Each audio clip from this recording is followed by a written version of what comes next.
Hi everyone, this is Trey Borup and I've got some more tips on playing snare drum for you today. Today we're going to be playing a bucks exercise and we're going to be focusing on upstrokes and downstrokes. And if you don't know the difference for that, that's okay because I'm going to tell you real quick.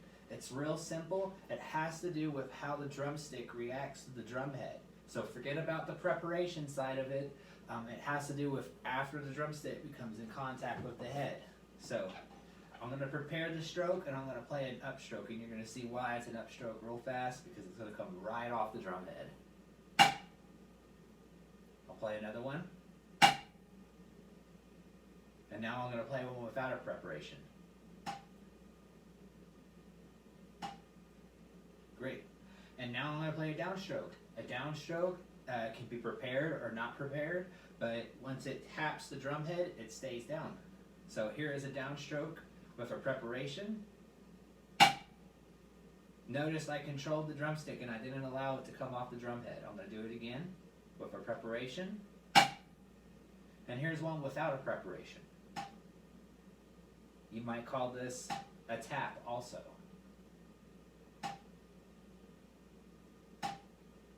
Perfect. So upstroke is when you hit the drum head and the drumstick comes off the drum head, and downstroke is when you hit the drum head and it stays down. It does not bounce off the drum head and return to where it started from. So now that we know the difference between the two, let's talk about a couple of tips real quick. I find that upstroke is the easier, so we'll talk about downstroke for a second. The way you want to play a downstroke is that you want to use your fingers and wrists to keep the drumstick from bouncing back up, no matter how hard you hit it. So I like to encourage students to use their fingers and point it out to them, that they just have to grab. And that will keep the drumstick from bouncing off the drum head.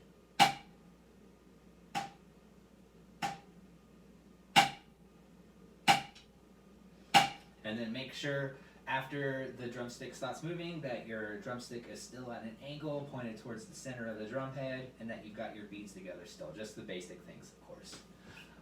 Now let's talk about upstroke real quick. I find that it's the opposite reaction with my fingers. I just let them go. I let the drumstick pop off the drum head. Now we want to maintain a good fulcrum during this. We don't want to let the drumstick bounce away like that. But yeah, just allow it to come off the drum head, to rebound freely. I feel like it's the equivalent of bouncing a basketball. We only worry about throwing the basketball towards the ground. The basketball comes back towards us, right? So that's the idea on upstroke, is that it will come back from where it started.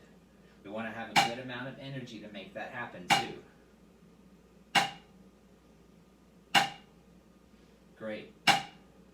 So now let's talk about this bucks exercise and how it combines upstroke and downstroke. Of course, with any exercise that we're probably going to play on here, we're going to have a preparation because the exercise starts with an accent. So we want to prepare for an accent at the beginning of the exercise. This is a very simple version of bucks, but very useful.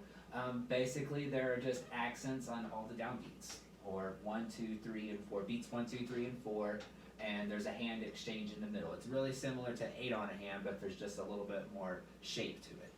I'll play it once at 40 beats per minute. That's really slow, but I would suggest starting at that tempo so that way you make sure that you can master the downstroke, because I feel like that's the difficult part about this exercise, is making sure that you're getting a really good downstroke. I've got a syncopation set, that's the 8th note, and I've also got a louder click happening, or a higher pitched click happening on beat 1, so I always know where beat 1 is at. So I'm going to count myself off, and I'll play it for you once. 1, tay, 2, tay, set, tay, go, prep, 1, tay.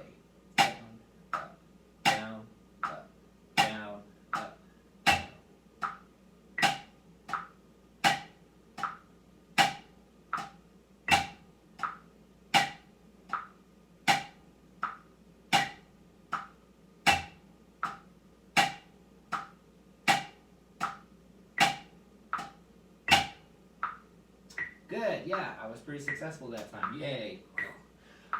So let's go ahead and speed the tempo up just so you can get a feel for it. But I really feel like that is a really solid tempo to start out at so that you make sure you're executing everything correctly. I'll play it now at 60. We're going to move it up about 20 clicks. And you'll notice that there's still a good stop at the bottom of my downstroke. So here we go now. 1, take, 2, take, set, take, go, prep.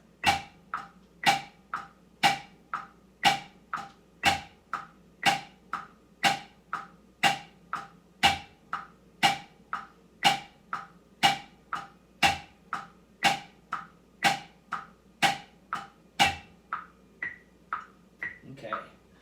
One thing that I do want to point out before I forget is that the end of every hand grouping, the last note will also be a downstroke, because obviously we don't have to prepare for another accent in this hand, and we have a prep in between the two measures with the hand exchange. So make sure you're prepping your left hand right on the Te of 4, or if you're counting 1, 2, 3, 4, 5, 6, 7, 8, it would be on 8. So, all right, here we go at 60. We'll do a couple more tempos after this. Count us off.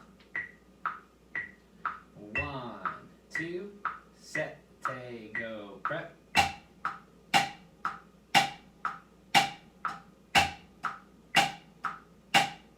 Down, down. Down, down. Down, down, 1. All right. Now, normally I wouldn't suggest to bumping up the metronome 20 clicks at a time, but just for time purposes in this video, I'm going to go ahead and move the metronome back or up to 80 now, and then we'll do another playing at 100. Here we go now. 1, 2, set, te, go, prep.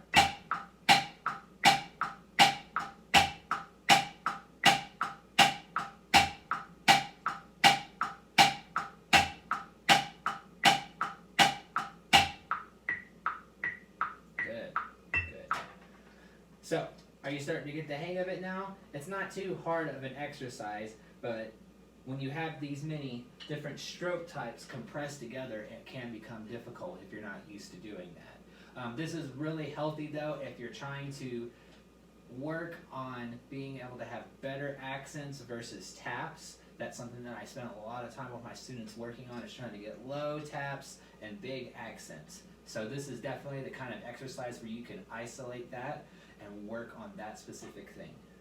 Here we go at 100 beats. 1, 2, set, te, go, prep.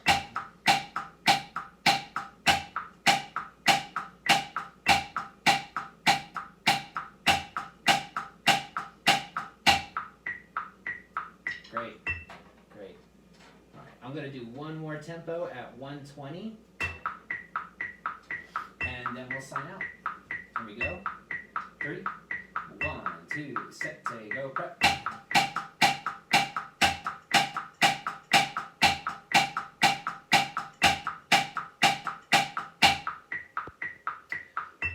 Awesome. Well, thank you so much for watching this video. If you have any questions, please leave them in the comments below. And if you liked it, please subscribe and hit the like button. Thank you so much, and have a great day. This is Trey Borup.